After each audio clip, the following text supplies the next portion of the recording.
contracts in exchange for credits, money, to the borrower's transaction accounts. In other words, the $9 billion can be created out of nothing simply because there is a demand for such a loan and that there is a $10 billion deposit to satisfy the reserve requirements.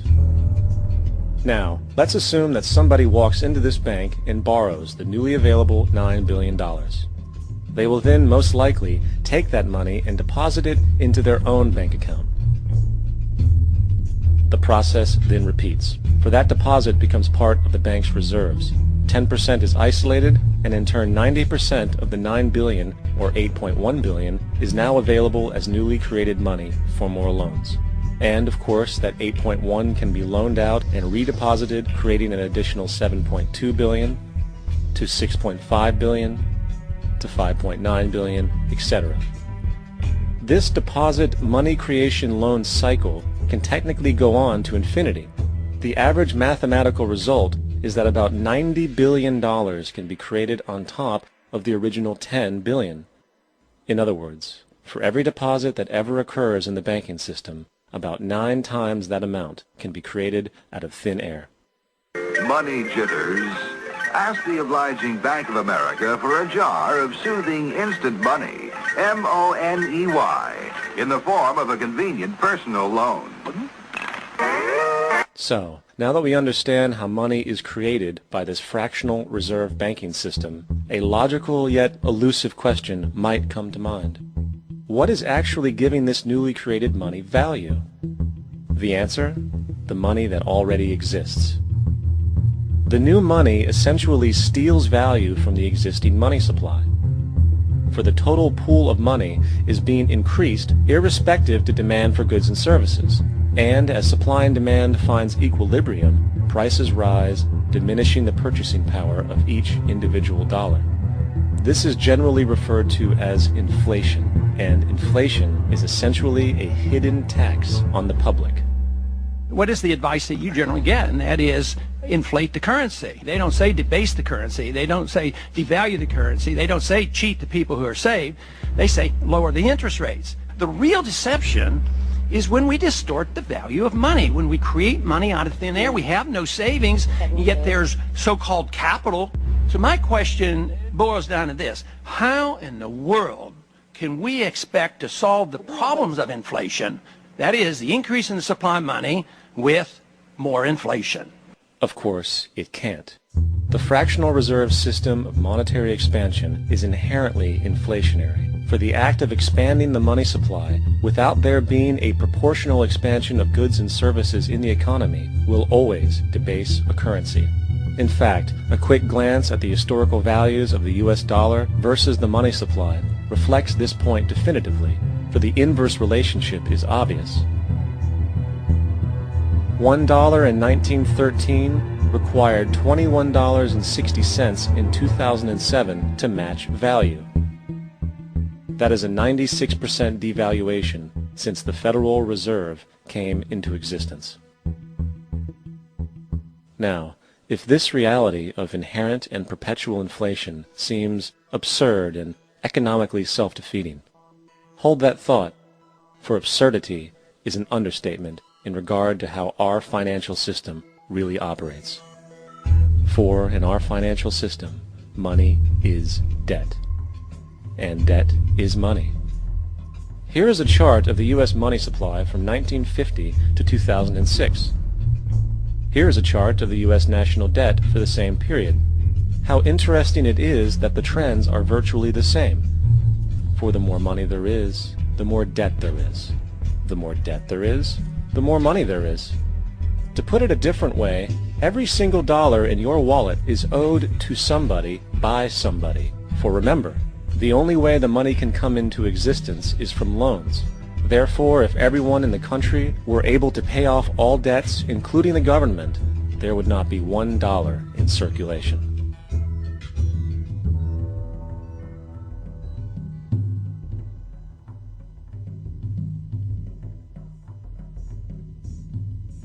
In fact, the last time in American history the national debt was completely paid off was in 1835 after President Andrew Jackson shut down the central bank that preceded the Federal Reserve.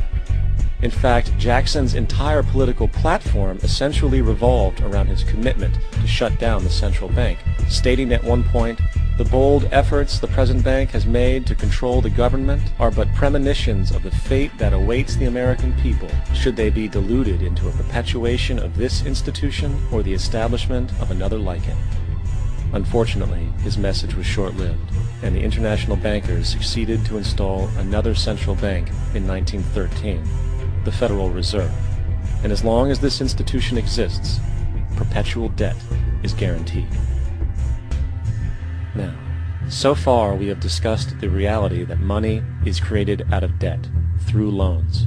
These loans are based on a bank's reserves, and reserves are derived from deposits. And through this fractional reserve system, any one deposit can create 9 times its original value, in turn debasing the existing money supply, raising prices in society. And since all this money is created out of debt and circulated randomly through commerce, people become detached from their original debt, and a disequilibrium exists where people are forced to compete for labor in order to pull enough money out of the money supply to cover their costs of living. As dysfunctional and backwards as all of this might seem, there is still one thing we have omitted from this equation. And it is this element of the structure which reveals the truly fraudulent nature of the system itself: the application of interest. When the government borrows money from the Fed, or when a person borrows money from a bank, it almost always has to be paid back with accrued interest. In other words, almost every single dollar that exists must be eventually returned to a bank with interest paid as well. But if all money is borrowed from the central bank and is expanded by commercial banks through loans, only what would be referred to as the principal is being created in the money supply. So then, where is the money to cover all of the interest that is charged? Nowhere. It doesn't exist. The ramifications of this are staggering, for the amount of money owed back to the banks will always exceed the amount of money that is available in circulation. This is why inflation is a constant in the economy, for new money is always needed to help cover the perpetual deficit built into the system, caused by the need to pay the interest. What this also means is that mathematically, defaults and bankruptcy are literally built into the system, and there will always be poor pockets of society that get the short end of the stick. An analogy would be a game of musical chairs, for once the music stops, somebody is left out to dry. And that's the point. It invariably transfers true wealth from the individual to the banks. For if you are unable to pay for your mortgage, they will take your property. This is particularly enraging when you realize that not only is such a default inevitable due to the fractional reserve practice, but also because of the fact that the money that the bank loaned to you didn't even legally exist in the first place. In 1969, there was a Minnesota court case involving a man named Jerome Daly, who was challenging the foreclosure of his home by the bank which provided the loan to purchase it. His argument was that the mortgage contract required both parties, being he and the bank, each put up a legitimate form of property for the exchange. In legal language, this is called consideration. Mr. Daly explained that the money was, in fact, not the property of the bank, for it was created out of nothing as soon as the loan agreement was signed. Remember what modern money mechanics stated about loans? What they do when they make loans is to accept promissory notes in exchange for credits. Reserves are unchanged by the loan transactions, but deposit credits constitute new additions to the total deposits of the banking system. In other words, the money doesn't come out of their existing assets. The bank is simply inventing it, putting up nothing of its own, except for a theoretical liability on paper. As the court case progressed, the bank's president, Mr. Morgan, took the stand, and in the judge's personal memorandum, he recalled that, The plaintiff, bank's president, admitted that, in combination with the Federal Reserve Bank, did create the money and credit upon its books by bookkeeping entry. The money and credit first came into existence when they created it. Mr. Morgan admitted that no United States law or statute existed which gave him the right to do this.